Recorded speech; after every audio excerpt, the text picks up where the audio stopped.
بسم الله الرحمن الرحيم نحمده ونصلي ونسلم على رسوله الكريم أما بعد عن أبي أمامة رضي الله تعالى عنه قال قال رسول الله صلى الله عليه وسلم من أحب لله وأبغض لله ومنع لله وأعطى لله فقد استكمل الإيمان أو كما قال عليه الصلاة والسلام۔ حضور نبی کریم صلی اللہ علیہ وسلم نے ارشاد فرمایا کہ جس شخص نے اللہ کے لیے محبت کی، اللہ ہی کے لیے نفرت کی، اللہ ہی کے لیے کسی کو دیا اور اللہ ہی کے لیے روکا، تو اس نے اپنے ایمان کو مکمل کر لیا۔ ایمان کیا ہے؟ اللہ رب العزت کے وحدہ لا شریک ہونے پر یقین رکھنا اور جناب نبی پاک صلی اللہ علیہ وسلم کو اللہ کا پیغمبر اور آخری رسول اور پیغمبر تسلیم کرنا، آخرت، قبر، حشر، نشر، جنت، جہنم، اچھی بری تقدیر، ان سب باتوں کو دل و جان سے تسلیم کرنا اور زبان سے اس کا اقرار کرنا۔ یہ کرنے سے ایمان کی جو بنیادی حقیقت ہے وہ انسان کو حاصل ہو جاتی ہے۔ اس کے بعد پھر آگے ایمان کے درجات ہیں، یا اس کے نتائج اور ثمرات ہیں، یا اس کے تقاضے ہیں۔ اس کی پھر آگے بہت سے تفصیلات ہیں اور درجات ہیں۔ فرمایا الایمان بضعۃ وسبعون شعبہ ادناها اماطۃ الاذی عن الطریق، کہ ایمان جو ہے اس کے فرمایا 70 شعبے ہیں، 70 سے کچھ اوپر، جن میں سے سب سے ادنا وہ راستے سے تکلیف دہ چیز کا ہٹا دینا ہے۔ پھر اس میں جو پہلا ہوتا ہے شعبہ وہ ہے توبہ، یعنی اللہ کی جانب انسان بڑھتا ہے اور اپنے ایمان کے تقاضوں پر عمل کرتا ہے، تو سب سے پہلا مقام آتا ہے توبہ کا۔ اس سے پہلے آدمی ایمان والا بھی ہے اور اللہ کی نافرمانی بھی کرتا رہتا ہے، تو یہ گناہگار مسلمان ہوتا ہے، فاسق ہوتا ہے، فاجر ہوتا ہے، لیکن ایمان والا ہوتا ہے۔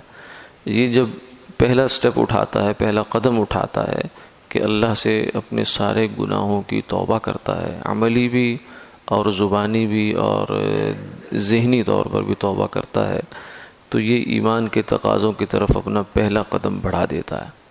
پھر اس کے بعد آگے درجات ہی درجات ہیں۔ سب سے آخری درجہ جو ایمان کا ہے وہ ہے رضا بر قضا۔ اللہ کے ہاں جو انسان کا مقام ہے وہ رضا بر قضا ہے۔ ذاق طعم الایمان من رضی باللہ ربا وبالاسلام دینا وبمحمد نبی ورسولا، کہ جس شخص نے اللہ کو اپنا رب ہونے پر راضی ہو گیا۔ ایک ہے کہ ہم زبان سے کہتے ہیں الحمدللہ رب العالمین، اے اللہ آپ ہمارے رب ہیں، پھر ہم شکوہ بھی کرتے ہیں کہ آپ کیسے رب ہیں کہ ہمیں پیسے نہیں دیتے، ہمیں بیماری دے دی، ہمیں بچہ نہیں دیا، ہمیں صرف بچیاں ہی دے رہے ہیں، بیٹا نہیں دیا۔ یہ شکوہ شکایت بھی ہماری چلتی رہتی ہے، تو یہ اللہ کو صحیح معنوں میں راضی ہو کر رب نہیں مانا، اس کے فیصلوں پر راضی نہیں ہوئے۔ رضا بر قضا کیا ہے؟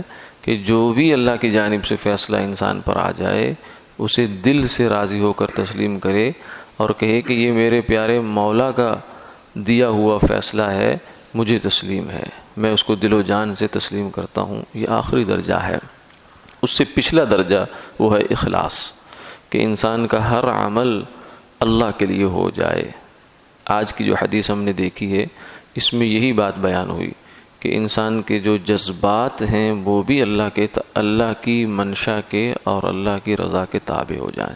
مثلا کسی سے محبت کرنا یہ ایک فطری جذبہ ہے، طبعی تقاضا ہے، لیکن یہ بندہ اتنا ایمان کے تابع ہوا، ایمان کے تقاضوں میں اتنا بڑا کہ اس کے یہ فطری تقاضے بھی اللہ کی منشا کے تابع ہو گئے۔ من احب للہ، محبت کی تو اللہ کے لیے، وابغض للہ، نفرت کی کسی سے تو اللہ کے لیے۔ تو محبت فی اللہ، محبت للہ یہ بھی ایمان ہے، اور بغض فی اللہ یعنی کفر سے، فسق سے، عصیان سے، نافرمانی سے نفرت دل میں ہونا انسان کے، یہ بھی ایمان کا تقاضا ہے۔